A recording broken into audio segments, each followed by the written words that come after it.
कक्षा 8 के सभी विद्यार्थियों का मेरे चैनल में हार्दिक स्वागत है। पिछले वीडियो में आपने इस पाठ को पढ़ा था जिसका नाम है निज भाषा उन्नति पाठ 5। इसका अर्थ मैंने आपको बताया था और इसमें आपका अभ्यास कार्य है।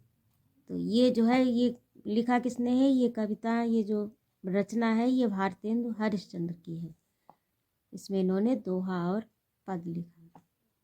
तो ये भारतेंदु हरिश्चंद्र का ये संक्षिप्त जीवन परिचय है। इसे आप पढ़िए और इसको याद करिए, आपकी पुस्तक में दिया गया है।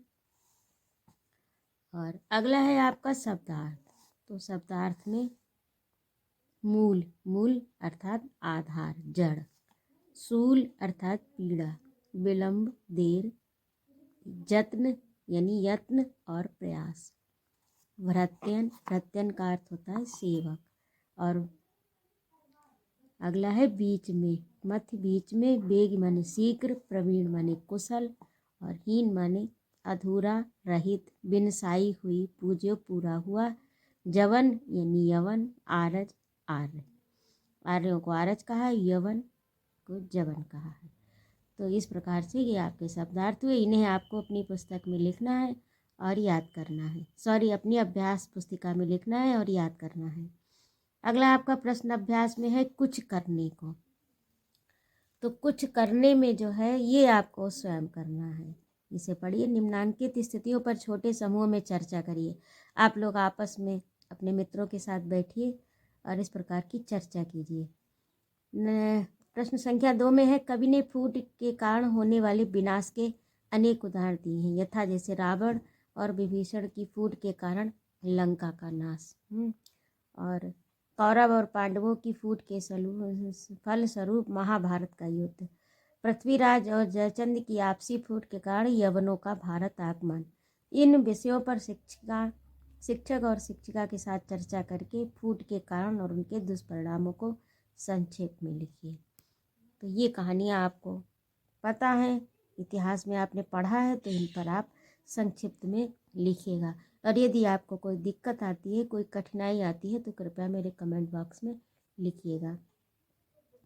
इस कविता के आधार पर आप भी 2 सवाल बनाइए।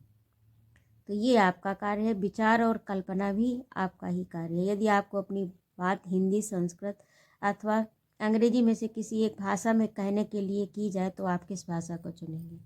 तो ये तो उत्तर आप ही दे सकते हैं। इस प्रकार से ये आपका कार्य है। और अगला देखिए कविता से। तो इसमें कविता से प्रश्न हैं आपके, तो इनका आपको उत्तर लिखना है। मैंने यहाँ पर लिखे हैं, इन्हें आप नोट करिएगा। तो पहला है निज भाषा की उन्नति से हमें क्या क्या लाभ होगा। तो इसका आंसर है कि निज भाषा की उन्नति से हमें कई लाभ होते हैं। जैसे भाषा की उन्नति ही सभी प्रकार के विकास की जड़ है, ऐसा दोहा जो है वो कवि ने कहा है। इसे आपने अभी पाठ्य पुस्तक में अपनी पढ़ा है। तो भाषा की उन्नति ही सभी प्रकार के विकास की जड़ है, अर्थात उसकी उन्नति से ही हमारी प्रगति संभव है।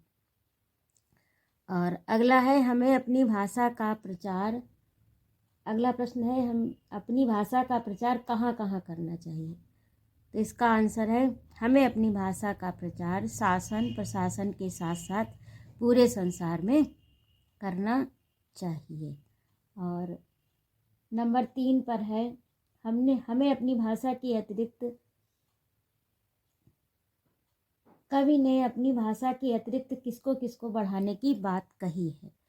तो इसका उत्तर है कि कवि ने अपनी भाषा के अतिरिक्त अपने धर्म, कर्म, मान और व्यवहार को बढ़ाने की बात कही है। कवि ने अपनी भाषा के अतिरिक्त अपने धर्म, कर्म, मान और व्यवहार को बढ़ाने की बात कही है। और घा में है कवि ने महाभारत के युद्ध का क्या कारण बताया। तो कवि ने महाभारत के युद्ध का कारण घर की फूट बताया। तो कवि ने महाभारत के युद्ध का कारण घर की फूट बताया है। तो इस प्रकार से ये आपका कविता से समाप्त हुआ। और अगला है आपका भाषा की बात। तो भाषा की बात में ये जो है तद्भव तत्सम दिए हैं, इसमें से तत्सम रूप लिखिए।